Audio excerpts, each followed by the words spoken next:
The stage set with energy in the room and brilliance on the agenda, let's begin what promises to be a festival of ideas, intellect, and inspiration. As we stand here at the heart of Hyderabad, a city where heritage meets high tech and culture meets capital, it's impossible to ignore the remarkable transformation. A city once celebrated as the city of pearls is now making global headlines as powerhouse of innovation in technology, life sciences, aerospace, sustainability and beyond. But how did this transformation take root? What fueled this transformation, and what lies ahead of Hyderabad as it aspires to be the global innovation hub?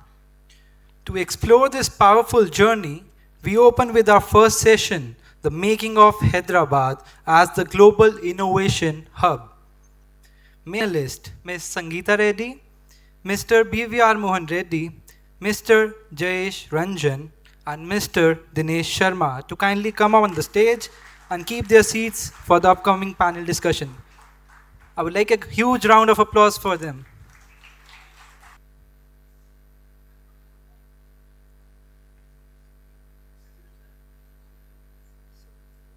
Has redefined healthcare and policy.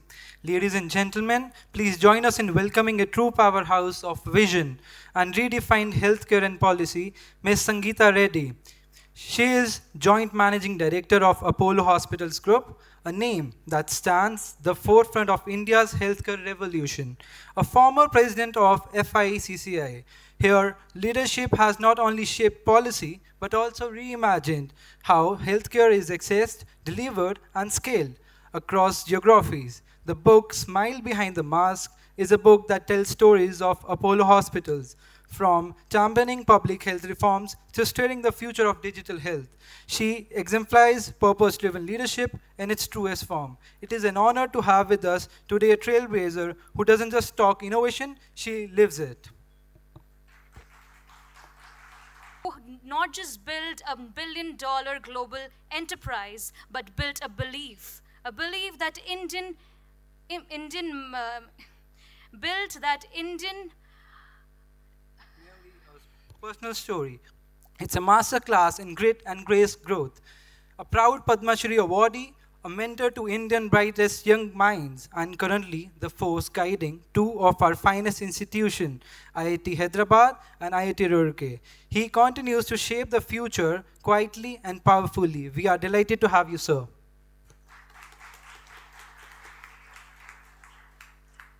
And he is also an author for The Engineered in India, which is not merely the personal story, but it is a masterclass in grit, grace, and growth. Next, we meet the man who made Hyderabad not just work, but work smart. Mr. Jayesh Ranjan, Senior IS Officer and Special Chief Secretary to the Chief Minister of Telangana. He's not just led departments, he has led transformation. He has been a key force in Telangana transformation, having led departments across IT, industries, tourism, youth affairs, and more, always with clarity of purpose and a bold, future-forward approach. With a rare combination of strategic foresight, administrative acumen, and cultural awareness, he is one of the most respected bureaucrats mined in the India today.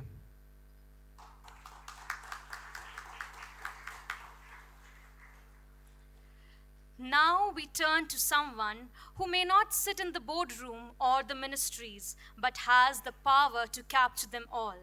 Mr. Dinesh Sharma is an award-winning journalist and celebrated author.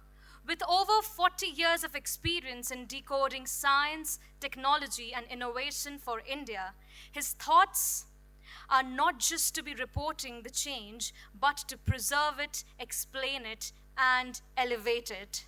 His latest book, Beyond Biryani, explores Hyderabad's transformation from cultural icon to global innovation hub. It's not the end. He's a person believer in not quick fixes but real solution. And that is where the outsourcer and Indian innovation and no jugaad comes into the picture. The powerful the powerful books that truly portrays how India's technological rise by telling it through rare clarity and depth. In his voice, the documents of India's journey with honesty, intellect, and depth. And now, every great panel needs a great navigator. Someone who can ask the right questions, steer the sharp minds, and maybe throw in a curveball or two. Mr. Sudhakar Rao is the festival advisor and the director of branding at ICFAI Group. With decades of experience in academic branding and storytelling, he knows exactly how to make conversation insightful and never boring. He is also the co-author of First Forever, a tribute to visionary educator N.G. Yasaswy. Please welcome to the man behind the mic and the mind behind the session, Mr. Sudhakar Rao. Over to you, sir. I take pleasure in saying a big hi to all those people who are watching us live from around the world. A big hi from Hyderabad. Yeah, I welcome Madam Rama Bijapurkar.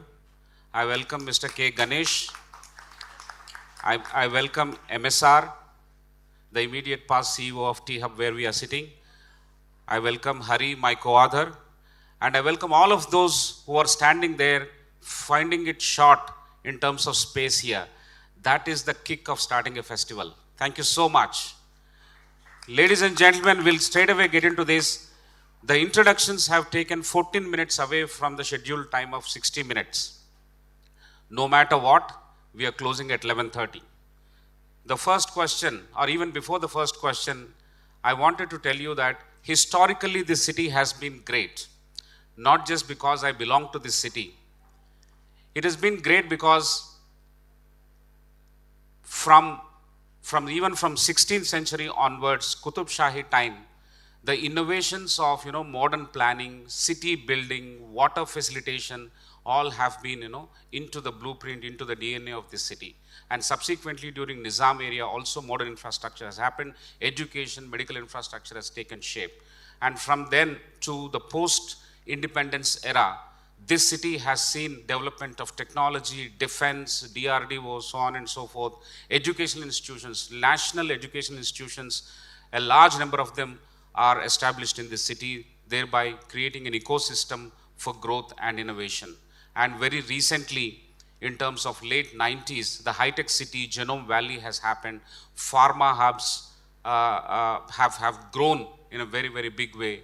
And now, of course, as we are sitting here, T-hubs and T-works, the GCC clusters that have come up are very, very good. GCCs, by the way, are close to 400 in this city, employing roughly around 3 lakh professionals. That's an amazing way to look at some numbers as far as Hyderabad is concerned.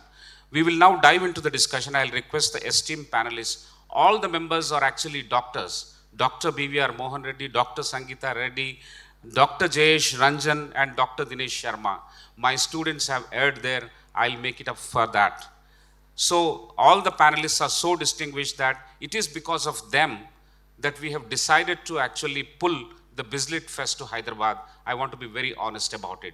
A big round of applause to all of them.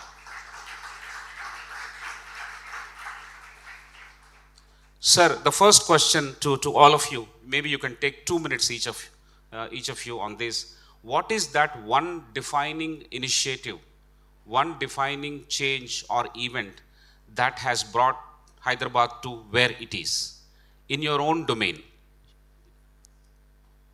Start with me? Yeah, you start.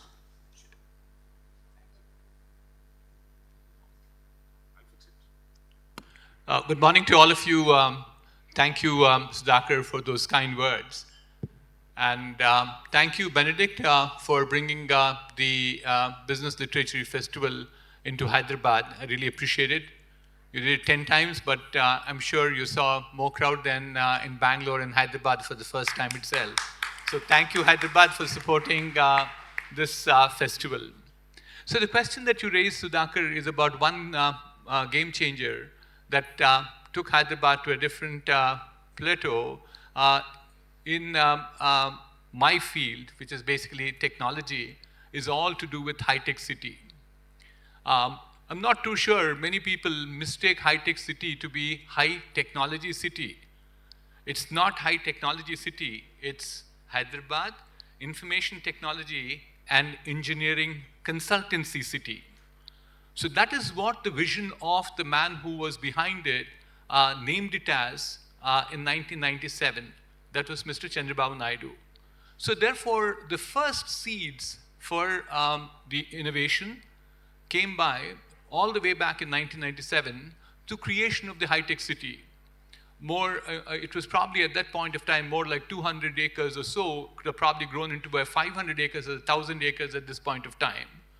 But interestingly, the ability thereafter for him to go ahead and create all the infrastructure that was required. We never had the A++ facilities in Hyderabad, the type of power requirement that were there. So the infrastructure was the key thing which helped in terms of making sure the high-tech city came into play. Equally important is the fact, once you create the infrastructure, the anchor companies came to Hyderabad, whether it's Microsoft, it's Oracle, it's GE, and the list can go on. I think that was the third momentum that brought into play. And then the fourth one, and I'll stop thereafter, is making sure that we had enough of universities of the highest standard, whether it was IIIT, that was the one which came in first, or thereafter ISB, followed by IIT and so on and so forth, which enabled us in making sure that we had high technical skill readily available in quantity in Hyderabad. I think to me, therefore, Sudhakar, one key thing that happened was creation of high-tech city in 1995, 1997. Thank you. Apollo started here in 1989. And so one defining moment for us was when my father, our chairman, Dr. Reddy, was given a piece of land next to Tank Bund for 5 acres. And for some reason, everybody said it would be difficult, there'll be litigation getting this government land. So he asked Anjaya Garu, this is difficult, give me another option. The second option was a 30-acre plot in Jubilee Hills. And to leave, in those days, to leave a tank bund type site and go to Jubilee Hills, redefined what could today become a health city with the combination of healthcare, our IT infrastructure, education, Apollo research and innovation, clinical trials. So this ability to put together, and the foundation in Hyderabad was actually amazing because this is actually the place where penicillin was discovered. Very few people know that, but a global drug, penicillin, was discovered in Hyderabad. And the second thing is the foundation of the pharma industry across the country was in Hyderabad. So there are many, many of these defining things that happen. But actually, when international doctors would come to Hyderabad in the early days, I could show them the hospital and then take them to Golconda and say we had underwater pipelines, we knew sound technology. You could clap at the security guard and the king's chamber would know. I would show off those things. These days, when we have international doctors, I bring them to high-tech city and tell them all this, as well as taking them to Charminar. So we have the best of both worlds. But I want to end by saying, I think one thing sets Hyderabad apart, and that is this open-minded culture. If we're trying to recruit somebody, really capable person who's now in Bangalore or in Gurgaon, and we say, okay, our headquarters is Chennai. They'll say, ma'am, can we live in Hyderabad and work for Chennai? So there's a certain openness of this culture, which I witnessed when I came here, as a young bride. The community adopts you. There are no questions, there are no silos, there's an openness. And it is that openness that's in Silicon Valley and it's in Hyderabad. So I look forward to this amazing future because of this culture more than anything else. Hyderabad has been this cosmopolitan for many, many years, for centuries actually. And rightly said, it is that open culture to embrace anyone. So we have embraced Bizlit Fest that was once upon a time in Bangalore into Hyderabad. Benedict, big round of applause to you as well. Sir. Thank you. Greetings to fellow panelists. Greetings to everyone in the audience. When you are the enough time to think of what to tell. But even if I were the first speaker, I would have said the same thing because it's very intuitive. See, I'll be giving this answer from the governance perspective. And what is very special about Hyderabad, earlier it was the capital of combined Andhra Pradesh, now the capital of Telangana, is that successive governments have had the maturity and foresight to build upon the city. No one has belittled what the predecessor has done. The predecessor's work has been Very good. So, for example, BVR Garu told about the contribution which the current Chief Minister of Andhra Pradesh, Mr. Chandrababu Naidu, brought to this city, which everyone acknowledges. Even now, when we make kind of outreach attempts for more and more investments and all, we do recognize this fact. We acknowledge this, that he made some of the biggest progressive decisions about the city, but his successors also, the immediate successor of him, Dr. Y.S. Rajshekar Reddy, he invested in the metro, invested in the airport, invested in the outer ring road. Thereafter, 10 years of the BRS government, they have created lots of infrastructure in this year. T-Hub itself came up in that time, and the present Chief Minister also has great plans. I'm involved in his team to execute some of them. We are building one of its kind satellite township called the Future City, expansion of public services, expansion of metro. In fact, many of you, I presume, are from Hyderabad. On the 15th of August, or maybe on the 16th, you will see 100 announcements on how the core urban region, which is all the areas within the outer ring road, will be renewed, will be transformed over the next 3 years. So we are working on this, and on 15th or 16th, we'll give this report, which will have 100 strong interventions cutting across everything. These are not infrastructure.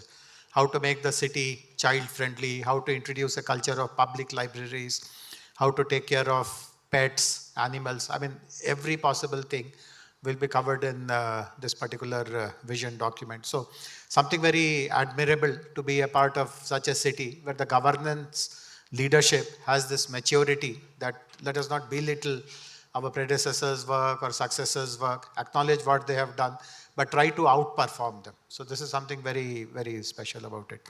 And since Mr. Benedict lives in Bangalore, on many fronts, there's a comparison between Hyderabad and Bangalore. So this is one of the differences. In Bangalore, people tell that government has actually let down that city, while in Hyderabad, the government has actually built more and more and more to make this a global city.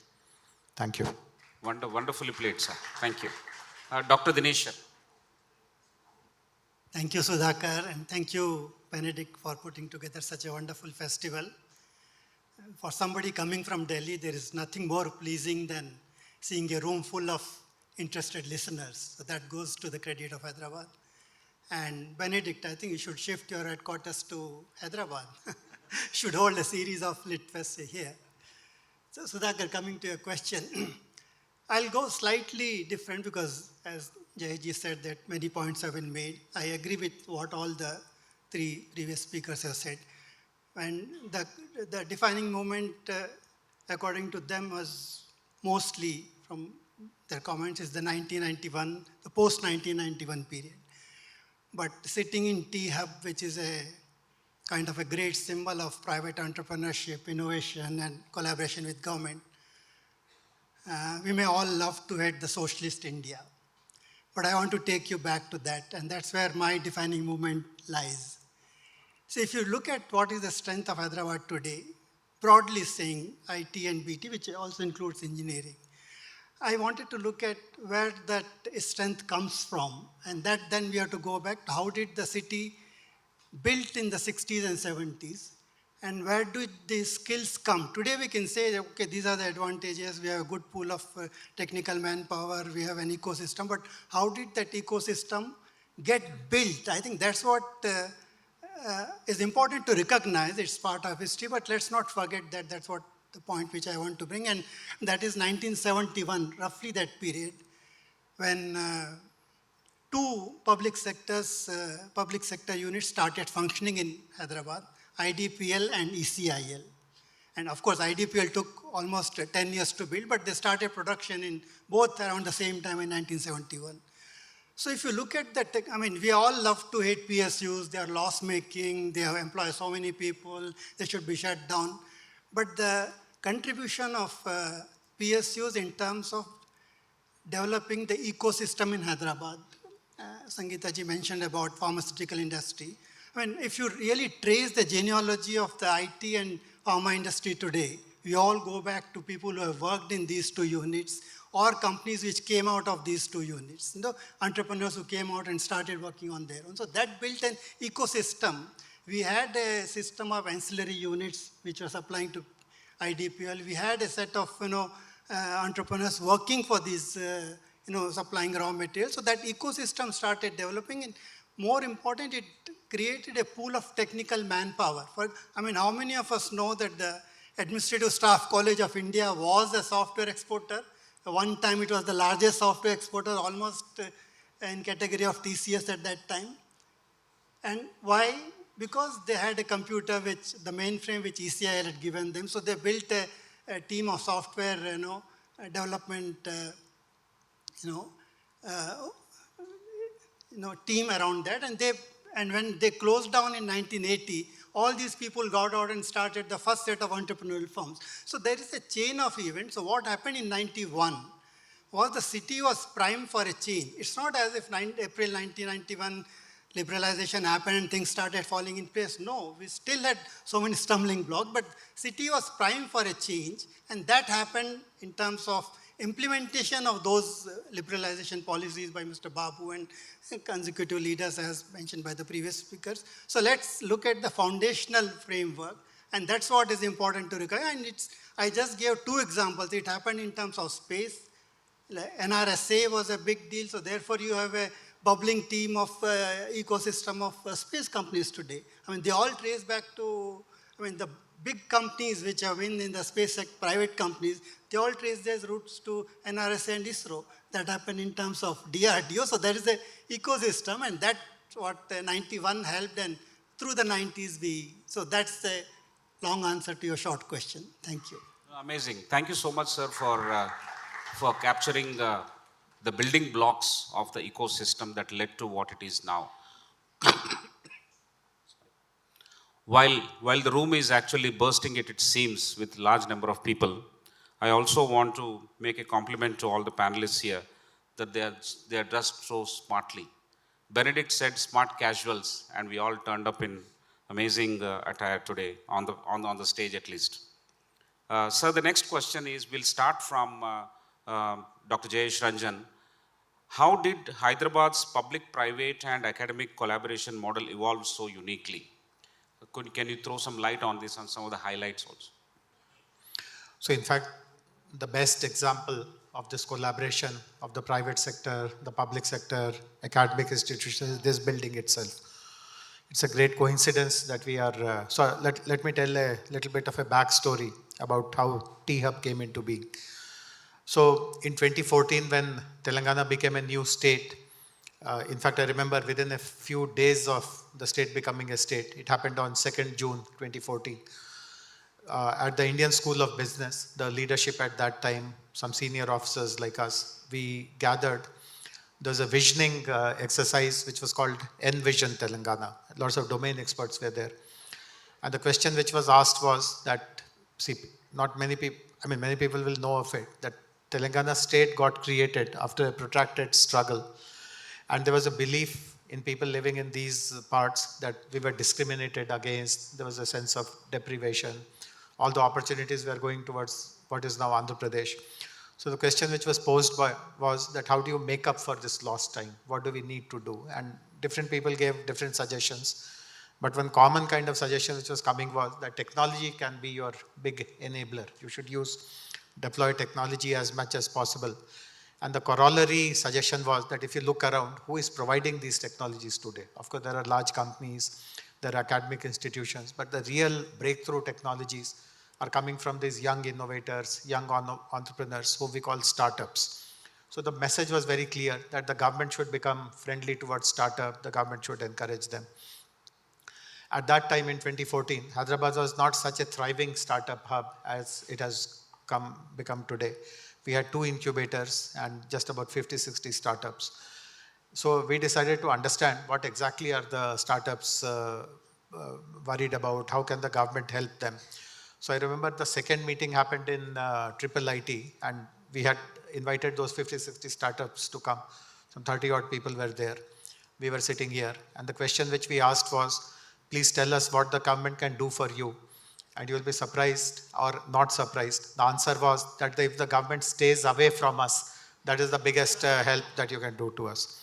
Of course, it's very clear where these answers come from. The IT poster boys have propagated this myth, people like BVR Garu, that we have become big because despite the government, but the reality is not that black and white.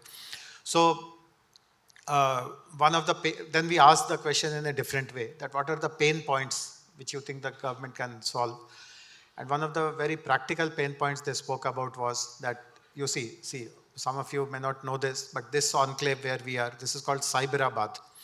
This is where the entire tech industry, institutions like ISB, Triple IT are here, and a startup would be very keen to co-locate here because he'll be meeting people, networking, events like this will be happening. But obviously, like any other urban phenomena, the rentals here will be very high, and the startups will not be able to afford. They're just at the beginning of their journey.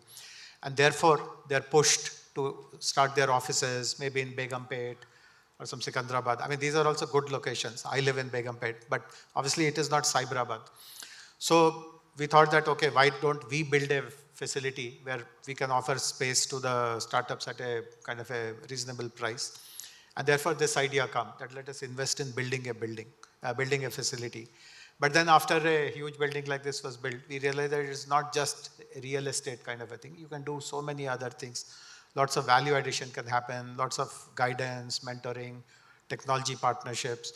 So, but when we were designing this concept of T-Hub, we realized that in some other hotspots, innovation hotspots like Silicon Valley or UK or Israel, the academic institutions play a very important role, the private sector play a very important role.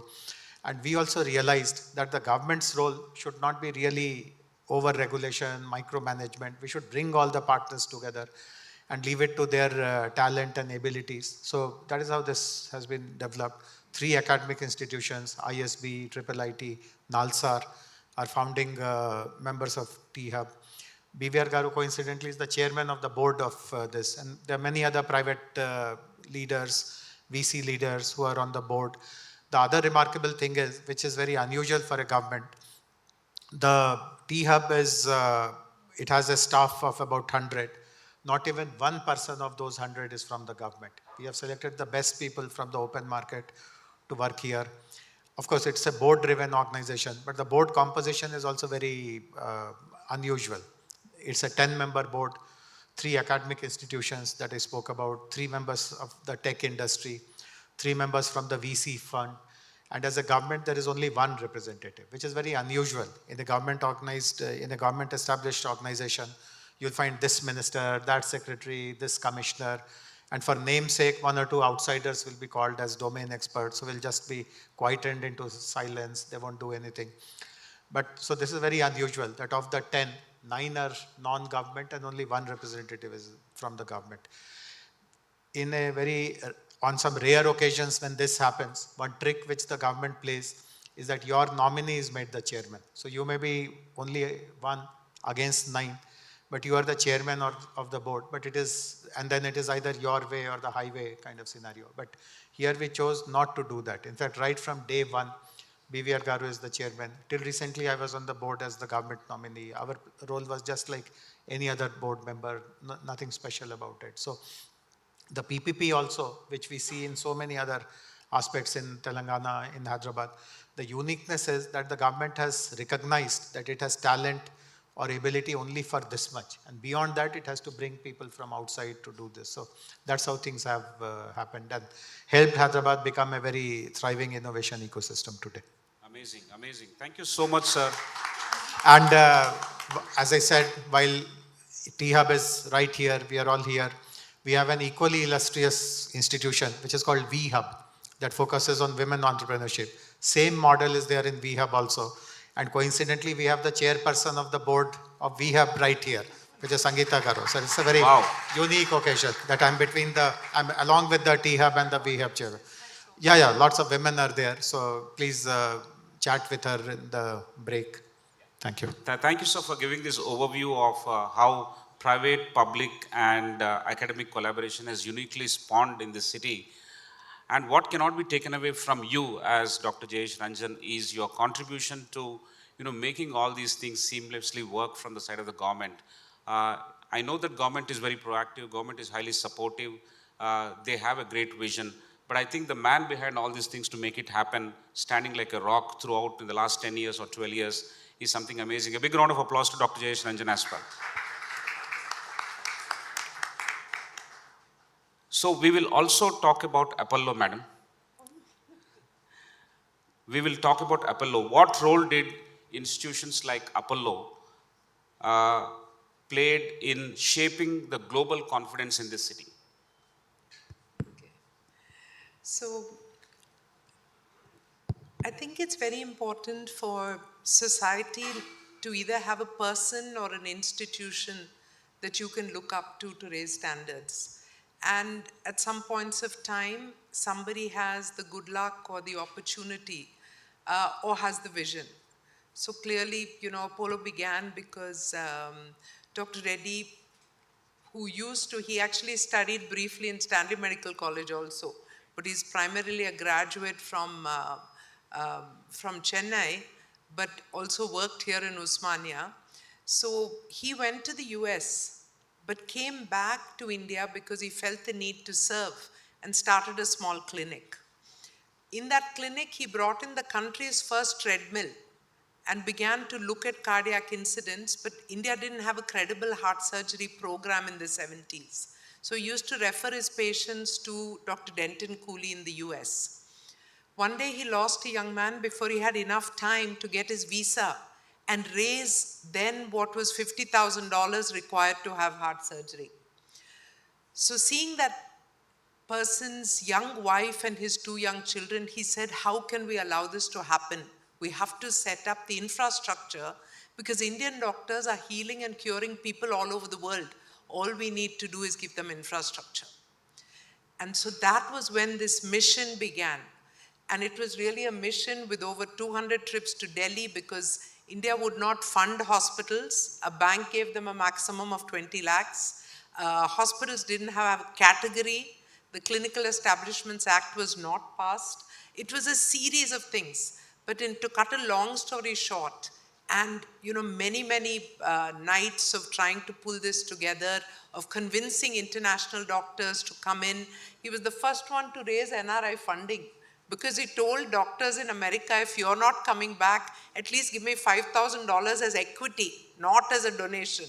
Give this to us as equity. So there are many of these deep stories, but basically, when we started Apollo Chennai in '83, that was the beginning of saying that high-end hospitals on a corporate structure could serve with ethics, passion, and competence, because they then became self-replicating. Otherwise, trust hospitals in their heydays would be fantastic and slowly, kind of go down. Same thing happened to government hospitals. But corporates continue to self-renew because you're investing again. So the first CT, the first MRI, the first PET CT in the country came in Hyderabad, actually. And hopefully we're going to get the second proton machine in Hyderabad is going to come in here. But it's not just the technology, the people, but it's that passion to do something and to make a difference. And then to have the government support. And I agree, Chandrababu Naidu, Dr. Rajshekhar Reddy, of course, KTR, who did all this, and KCR, and now Revanth. But for us, it was Mr. Anjaya who actually put this together. So it's even, prior to this, who said, I've seen your hospital in Chennai, you need to bring one to Andhra. You are a person from Andhra soil, and your wife is from Hyderabad, so come here and put this in Hyderabad. So it's a combination, but I think Before that, the largest healthcare institution in the private sector was 50-bedded Hyderabad nursing home. And all of a sudden, you said 350 beds, 30 acres, and people said you need a helicopter to reach that Jubilee Hills.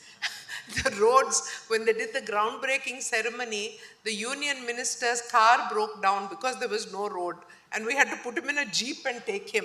So we had all these fun stories. But the fact is that we planted 2,000 trees, built it, got over 60 doctors from abroad to resettle to Hyderabad, and it began an ecosystem. And every Sunday, we would have a CME program, so all the general practitioners and other doctors could come and talk and practice and learn. So it's about creating infrastructure, having the passion to connect with your patients, having the support of the community, and embedding education, research, and a continuity. So, and I think that, you know, it's been a fantastic journey, and Hyderabad has given us love and trust and so much ability to think and dream bigger and better. So I'm really happy that Hyderabad was Apollo's second destination, and our dream is always that Apollo Hyderabad, according to Dr. Reddy, should be the biggest, the best, and the most beautiful, because we have this kind of campus. So all of you, thank you for helping us get there. Thank you. These are the difficulties, trials, and tribulations of a pioneer, and such pioneers have built Hyderabad. Thank you so much, ma'am, for helping us understand this story. And Mr. Benedict, I'll take your help to get our book written. Dr. Reddy's first book, The Healer, is there, but we have not written another one. We have another so author, Mr. Pattabhiram, who's a specialist in writing biographies and journeys of institutions. And he's sitting in the second row. Raise your hand, please. Welcome, sir. I have met him. Super. So, Dr. Pratap Reddy Garu said that it has to be the biggest, it has to be the best, and it has to be the beautiful. All these three things should apply to Hyderabad as well. Yes, for Hyderabad, we say. Yes, amazing. We'll quickly now move to the next question. I request Dr. BVR Mohan Reddy Garu also to tell us the journey of Cyient very briefly, how it helped shape the global confidence. Thank you. Before I answer this question of Sudhakar on Cyient, first let me acknowledge the amazing contribution that Mr. Jayesh Ranjan has done in making sure the T-Hub became a reality. He's been there as the strongest supporter of building this ecosystem for startups for the last 9 years. And certainly, I've never seen a civil servant as supportive as he. If I sent him a message, it doesn't take more than 10 minutes before you get a reply, even shorter than in many instances. Many issues that we had with the, the ecosystem, he's the first man to resolve them. So can you all join your hands to acknowledge my second acknowledgement, and I, as a strong Hyderabadi, feel so good about the contribution made by Dr. P.C. Reddy Garu and his family, Sangita, Shobna, and all of them. I think the landscape of healthcare in Hyderabad changed courtesy Dr. P.C. Reddy. Hyderabad nursing home was a small little place. I still remember one being admitted there. It was like a little small hole somewhere. But what a difference that's there. But it's not just the 350 hospitals. What Sangita was talking about, the latest of latest technologies coming by, I think makes Hyderabad's face completely different in terms of healthcare. So let's acknowledge Dr. P.C. Reddy Garu and his family. Thank you. My story is fairly simple and short. I started my company in this neighborhood. Across the street is my office, my first campus that I built with 4 engineers who were there in my home. I slowly moved them into this building. Trust me, there was no road that connected this building all the way into Jubilee Hills. You take all around and go. Thereafter, we made the connecting road. Then the connecting bridge came. I saw some tremendous amount of development, all right.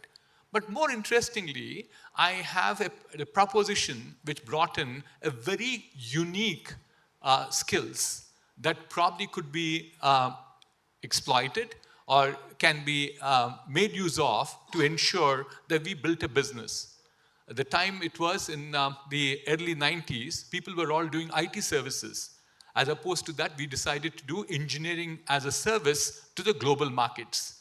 So these were the high-tech services, whether it's aerospace, it is communication, it's sustainability, it's semiconductor, it goes on. And that, which was a small one, no denying, grew us to be, we're close to about $1 billion in terms of our revenue. But more interestingly, that particular industry has now grown to become $40 billion strong. We're talking about 400 GCCs. At least 200 of those 400 GCCs are in this engineering, product development, engineering, and so on and so forth. What we see as future is going to be very, very dramatically different from what the past was.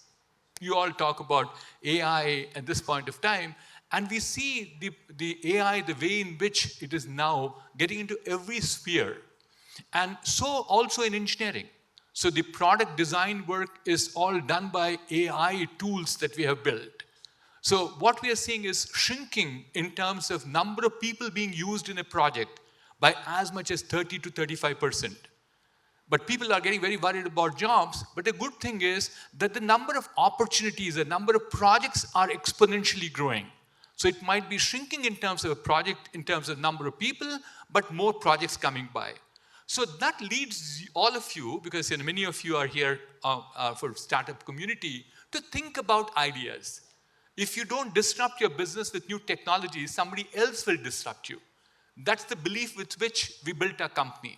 So therefore, I think the messaging that I have is you've got a great environment in terms of T-Hub where you can start your companies. I'll only add my 2 cents further is that Mr. Jayesh Ranjan said he met with KTR on 2nd of June. KTR Garu met with me on the 28th of May. And that's when this idea was sown. And further, I'll also add, so he gave me the opportunity to sign off as a founding director of T-Hub. There's a document, the article of association I wrote, and only Mr. Ajit Rangnekar was the second signatory to me. So it's a great story for us. We built this place because we also help the ecosystem. Not only we built our business, we built the ecosystem for all of you. Make good use of it, and you could become an Apollo, it could be a Cyient, anything else. It's all your imagination thereafter. Thank you. Thank you, sir. Thank you very much. I'll now request Dr. Dinesh Sharma to tell us the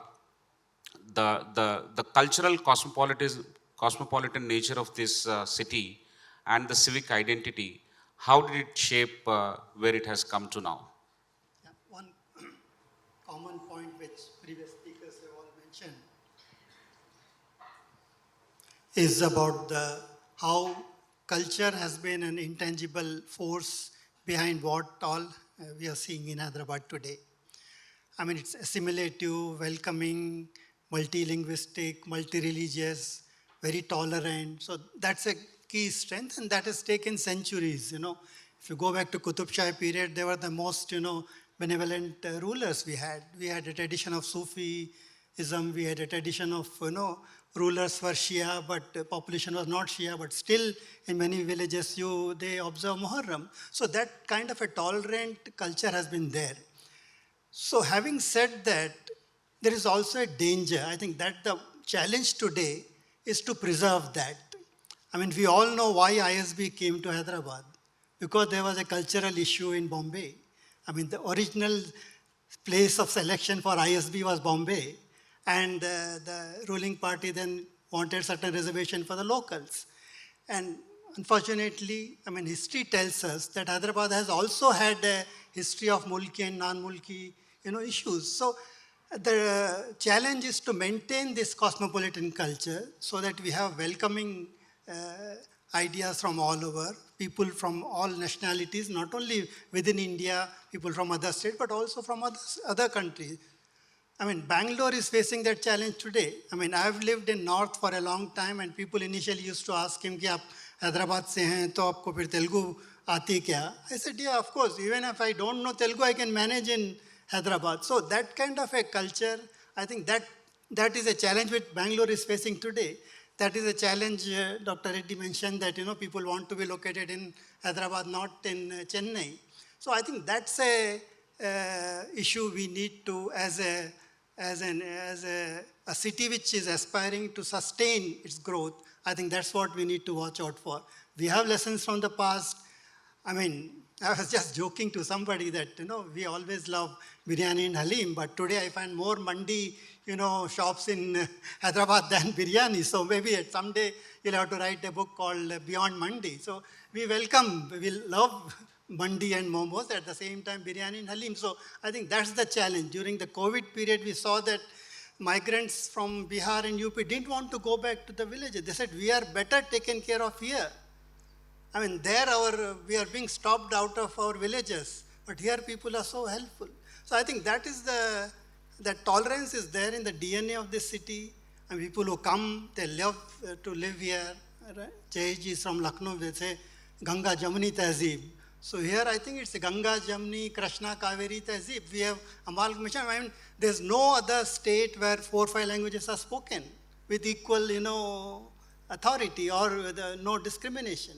I can speak Kannada, I can speak Marathi, Telugu, and, Urdu. So I think that's what we need to preserve. And for that, we have to make specific and, some efforts will have to be made. I think right now we are taking it for granted.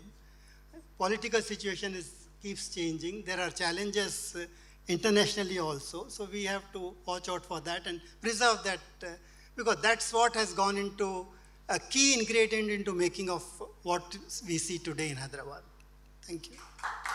Thank you, sir. Thank you very much for subtly hinting at the challenges. I think I'll take 2 more steps on that.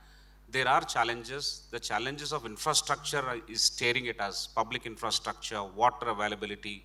I think if the growth of the city is very, very fast, to catch pace with that, the infrastructure also has to do its homework. What is happening in Bangalore, as is generally being talked about, probably should not happen at Hyderabad. That is one. And I'm sure we are going to close it at 11:30. Therefore, I have a sharp question to each of the panelists. The question is, if you had rupees 1,000 crores to invest in Hyderabad's next big leap, where would you place your bet? Dr. BVR.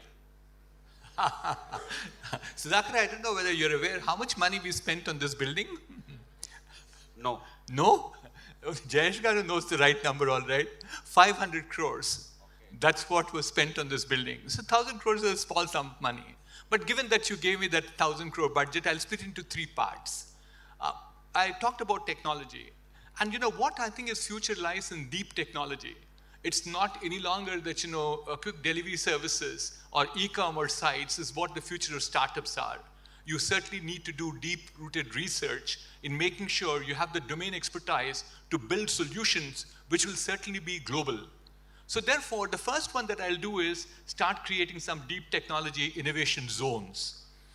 For instance, IIT Hyderabad has tremendous amount of strengths in communications. They have today on mobility. So I'll create a zone there for all the startups to go by. There's a fairly large amount of effort going on in DRDO at this point, DRDO labs, DMRL, all of those are probably the need for the defense at this point of time is more to do with drones, technology which is to do with IoT to drive missiles and so on and so forth. So 1/3 of my money will go into that part of it. The second one is there's a crying need in terms of funding of the startups in Hyderabad. We still have gaps that are there. I'm sure Jayesh Garu has put a lot of effort. We continue to drive that particular thing in creating something called the T Fund. So I'll give a third of that for my T Fund. And the last third, if you truly want to make Hyderabad the global innovation hub, you look at the value chain. The value chain is going to be, you need to do research. The research will drive into outcomes. The outcomes are therefore paired together to drive innovation. Innovation drives you into startups and thereafter the rest. So I'll put the last third one into my ecosystem, which will build R&D as well as skills. Thank you, sir. Thank you very much. So deep tech innovation, funding startups, and third one is research and development. Fantastic. Dr. Sangita Reddy, 1,000 crores. So excited to have access to 1,000 crores. That's first one. But I think I agree with Mohan. His last one is actually my first one, which is the research piece. And the research is deep research on one side, but also research as simulation. because there is research happening all over the world. Every citizen in Israel has at least 3 patents to their name on an average. So how are we going to do new science? And this is the time. I'm super excited by the fact that the combination of AI and biosciences can dare us to dream of a world without cancer. We'll find a cure for cancer, of creating, whole new cures. So I want this research to be the time when India gives back to the world in terms of solutions. I don't want us to be continuously taking solutions from the rest of the world. So research is the first one. My second one is really, we still need to enhance infrastructure, but I want environment-friendly infrastructure.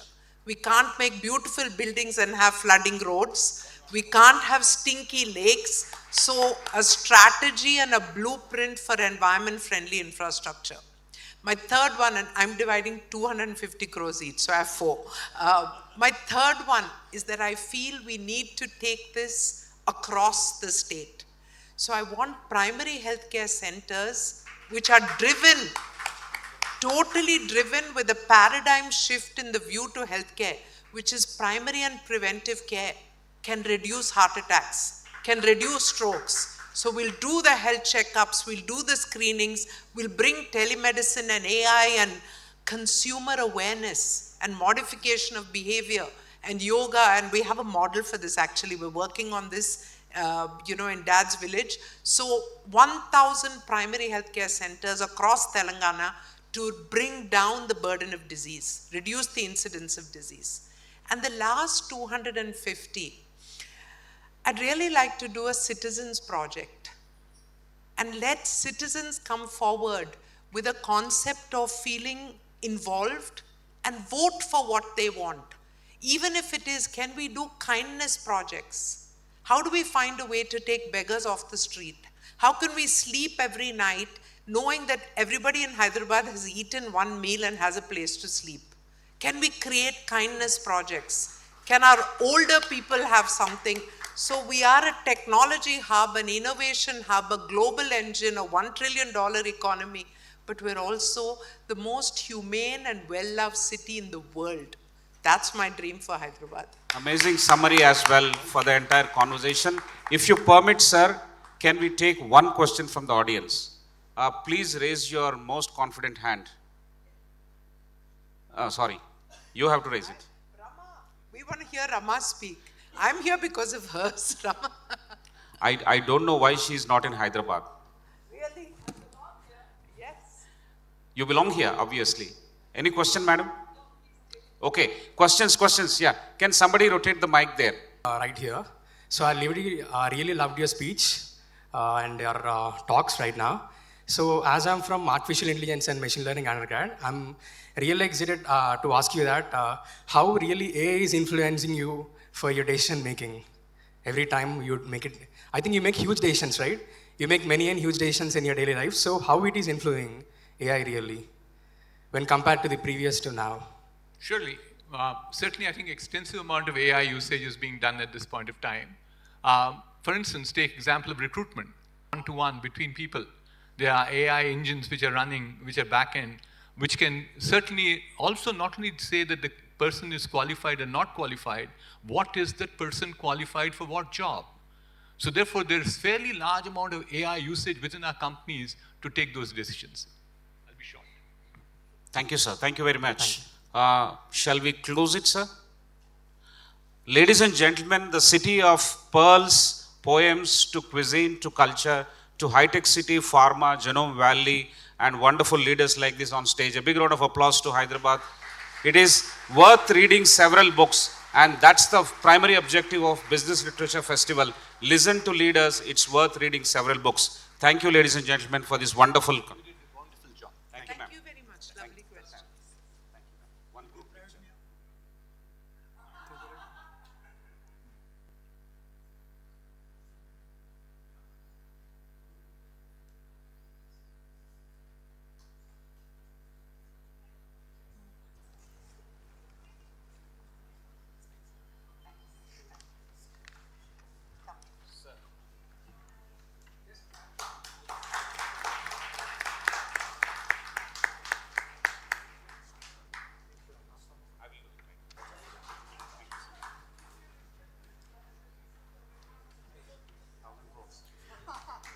I would now like to invite Mr.